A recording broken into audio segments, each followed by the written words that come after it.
Hi friends, Ayyanar துணை சீரியலில் இன்றைக்கி நாளைக்கான எபிசோடு பார்க்கலாம். புதுசாக பார்க்குறவங்களா இருந்தால் சப்ஸ்கிரைப் பண்ணிக்கோங்க, லைக்கு ஹைப்பு கொடுத்து விடுங்க. வாங்க வீடியோக்குள்ளே போகலாம். நேற்றுக்கு எபிசோடு எதில் முடிச்சிருப்பாங்கன்றது பார்த்தீங்கன்னா, சோழனும் நிலாவும் வாட்ஸ்அப்பில் சேட் பண்ணி மெசேஜ் போட்டுருப்பாங்க. ஓ டேட் லிட்டில் பிரின்சஸ்ஸா அப்படின்ற மாதிரி கிண்டல் பண்ணிக்கிட்டு மெசேஜ் போட்டுருப்பாங்க. ஆமாம் அப்படின்ற மாதிரி தான் வந்து சொல்லுவாங்க. அதுக்கப்புறம் நடந்த விஷயத்த சொல்லுவாங்க.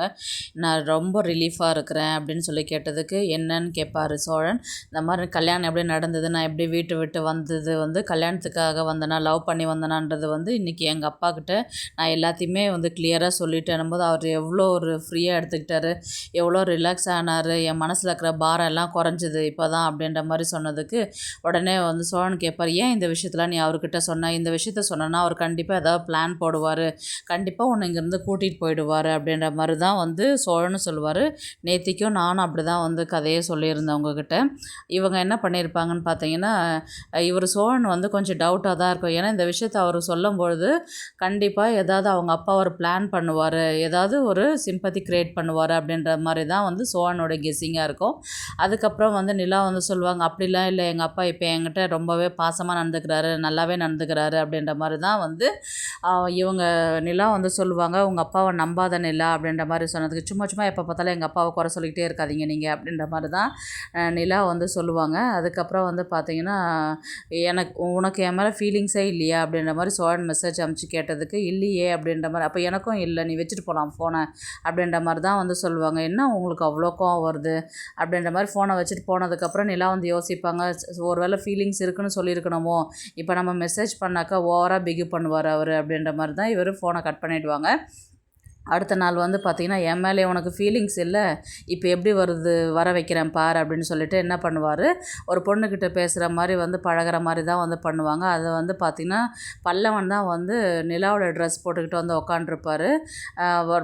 அவர் கன்னத்தை பிடிச்சி கிள்றதும் ஜூஸ் குடிக்கிறதும் முத்தம் கொடுக்குறதுமா பார்த்துட்டே இருப்பாங்க நிலா.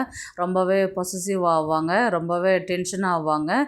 ஒரு பப்ளிக் பிளேஸில் இப்படியா பண்ணுவாங்க, யார் அந்த பொண்ணு அப்படின்ற மாதிரி தான் வந்து எழுந்து போய் கேட்பாங்க. ஹலோ, இங்கே பாருங்கள், யாருங்க இவங்க கூட சுற்றிக்கிட்டு உட்காந்துக்கிறீங்க, ஒரு பப்ளிக் பிளேஸில் இப்படி தான் நடந்துப்பீங்களா அப்படின்ற மாதிரி கேட்டதுக்கு, நான் எப்படின்னா நடந்துக்கிறேன் மேடம், உங்களுக்கு என்ன பிரச்சனை அப்படின்ற மாதிரி கேட்டதுக்கு, பிரச்சனை எனக்கு இல்லை, நீங்கள் பப்ளிக்கில் போய் இப்படியெல்லாம் நடந்துப்பீங்களான்னு கேட்டதுக்கு, எத்தனையோ பேர் கூட தான் அப்படி நடந்துக்கிறாங்க, அவங்கள போய் நீங்கள் கேட்கலாமா, ஏன் என்னை மட்டும் வந்து கேட்குறீங்க அப்படின்னு சொல்லிட்டு கேட்பாங்க. சோழன் வந்து முகத்தில் ஃப்ரண்ட்டில் மூடிக்கிட்டு நின்றுருப்பார். அதுக்கப்புறம் வந்து யாரடி நீ அப்படின்னு சொல்லிட்டு நிலா வந்து அந்த பல்லவனை அப்படி திருப்புவாங்க. அப்புறம் பார்த்தா பல்லவன் உடனே நிலா வந்து சிரிச்சிருவாங்க. யார் நீயாடா அப்படின்ற மாதிரி வந்து கேட்டது. ஆமாம் அண்ணி அப்படின்ற மாதிரி தான் வந்து சொன்னேன். டே பொண்ணே, உங்ககிட்ட தோற்று போயிட்டேன்னா அந்த அளவுக்கு நீ நடந்து வந்த, அந்த அளவுக்கு நீ அவ்வளோ ஆக்ஷன் பண்ண, நானே நம்பி போயிட்டேன்னா பாரு அப்படின்ற மாதிரி வந்து சொன்னதுக்கு சோழன் வந்து என்ன சொல்லுவார்னா, தோத்துட்டேன்னு ஒத்துக்கணும் இல்லை, என் மேலே அவ்வளோ பொசசிவாக இருக்கிறவ ஏன் ஒத்துக்க மாட்டேங்கிற அப்படின்னு சொன்னதுக்கு, அதெல்லாம் ஒன்றும் இல்லை, 6 மாதம் என்ன ஒழுங்காக இருப்பேன்னு சொல்லிட்டு சொன்னீங்க, இப்போ நான் புதுசாக இது ஒரு நாடகமா அப்படின்னு கேட்பாங்க. அப்படியே டாப்பிக்கை மாற்றாத நிலா, நீ தோத்துட்டேன்னு ஒத்துக்கிய அப்படின்ற மாதிரி சொன்னதுக்கு, அதெல்லாம் ஒன்றும் கிடையாது. உடனே பல்லவன் என்ன சொல்லுவார்னா, நான் ஜூஸ் குடிக்கலாமா அப்படின்னு சொல்லிட்டு கேட்பாரு. சரி வாங்க, நான் தான் வாங்கி தரவா அப்படின்னு சொல்லிட்டு சோழன் எல்லாருக்கும் வாங்கி கொடுப்பாங்க. அப்படியே பேசுவாங்க. அடுத்த நாள் வந்து பார்த்திங்கன்னா, நிலா தான் வந்து ஆஃபீஸ்க்கு போயிட்டு லேட்டாக தான் வருவாங்க. என்னடி இவ்வளோ லேட்டாக வர அப்படின்ற மாதிரி தான் வந்து நிலாவுடைய அம்மா வந்து கேட்பாங்க. இல்லைம்மா இன்றைக்கி கொஞ்சம் வேலை அதிகமாக இருந்தது அப்படின்ற மாதிரி தான் சொல்லுவாங்க.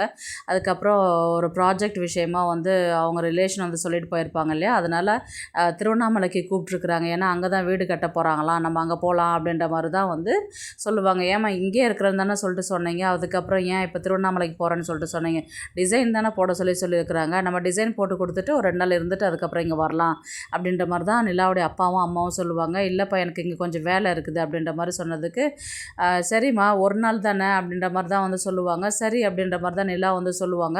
அதுக்கப்புறம் வந்து நிலாவுடைய அம்மாவும் அப்பாவும் வந்து பேசுவாங்க. என்ன பேசுவாங்கன்னு பார்த்தீங்கன்னா, இப்போ நிலா வந்து கூப்பிட்டா, திருவண்ணாமலை கூப்பிட்டா வரமாட்டேங்கிறாள், இப்போ என்ன பண்ணுறது அப்படின்ற மாதிரி சொன்னதுக்கு, அட்லீஸ்ட் கட்டாயப்படுத்தியாவது நம்ம கூட்டிகிட்டு தான் போனோம், இங்கே இருந்தால் வேலைக்கு ஆகாது, இங்கே விட்டுட்டு இருந்தாக்கா நமக்கும் அவங்களுக்கும் செட் ஆகாது, டைவர்ஸ் ஆனதுக்கப்புறம் எதுக்கு இங்கே இருக்கணும், நிறைய ப்ராஜெக்ட்லாம் வருது, என் பிஸ்னஸே எடுத்து நடத்திட்டோம், நம்ம திருவண்ணாமலைக்கே போயிடலாம், எதுக்கு இங்கே வந்து வேஸ்ட்டாக இருக்கணும் அப்படின்ற மாதிரி தான் சொல்லுவாங்க.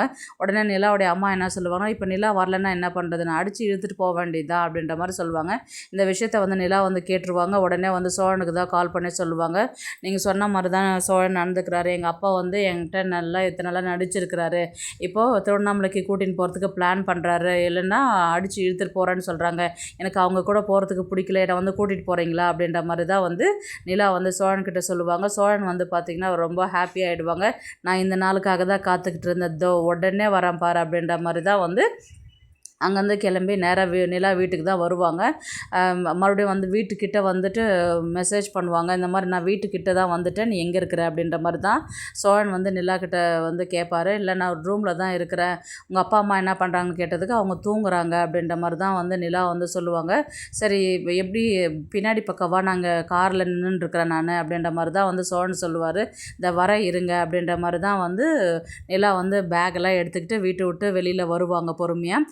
அதுக்கப்புறம் வந்து பார்த்திங்கன்னா அவங்க அப்பாவோ அம்மாவோ யாரும் தண்ணி குடிக்கலான்னு சொல்லிட்டு எழுந்து வருவாங்க. வந்து பார்த்துருவாங்க, ஏங்க இந்த மாதிரி நிலா வந்து எங்கேயோ கிளம்பி போகிறாங்க அப்படின்ற மாதிரி வந்து சொல்லும் போது அவளை புடி அப்படின்ற மாதிரி சொல்லுவாங்க. இவங்க நிலா வந்து ஓடி வந்து பேகை போட்டுட்டு அங்கேருந்து எகிரி குச்சி ஓடி வந்து காரில் வந்து ஏறிக்கிட்டு அங்கேருந்து கிளம்பி போகிற மாதிரி இருக்கும். அப்படி இல்லைன்னா சோழன் வந்து நிலாவை இழுத்துட்டு ஓடுற மாதிரி தான் இருக்கும். இவங்க வந்து பின்னாடியே துரத்திக்கு போகிற மாதிரி இருக்கும். அதுக்குள்ளே இவங்க எங்கேயோ ஓடி போய் ஒளிஞ்சிக்கிற மாதிரி தான் இருக்கும்.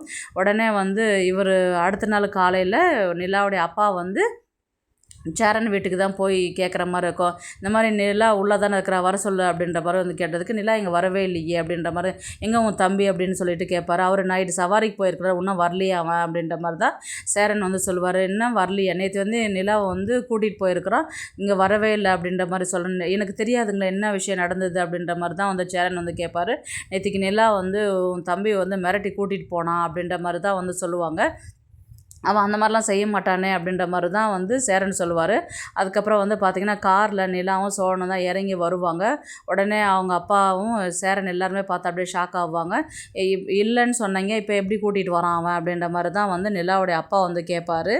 உடனே சேரன் வந்து, என்னடா இது மறுபடியும் ஏன்டா தேவையில்லாத பிரச்சனை பண்ணிட்டு இருக்கிற, இப்போ நிலாவை எதுக்குடா நீ கூட்டிகிட்டு போனீங்க அப்படின்னு சொல்லி கேட்டதுக்கு இவர் சேரன் வந்து சோழனை அடிக்கிறதுக்கு போவார். உடனே நிலா வந்து அண்ணன் என் விருப்பத்தின் பேரில் தான் நான் போனேன் அப்படின்ற மாதிரி தான் இருக்கும்.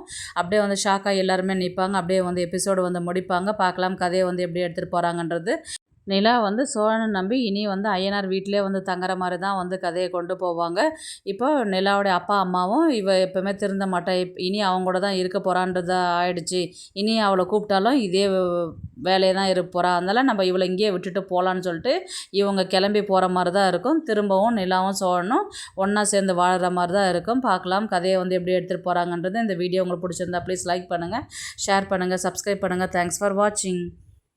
இந்த வீடியோ பிடிச்சிருந்தா லைக் பண்ணுங்க, நம்ம சேனலை சப்ஸ்கிரைப் பண்ணுங்க. உங்க ஆதரவு ரொம்ப முக்கியம். நன்றி.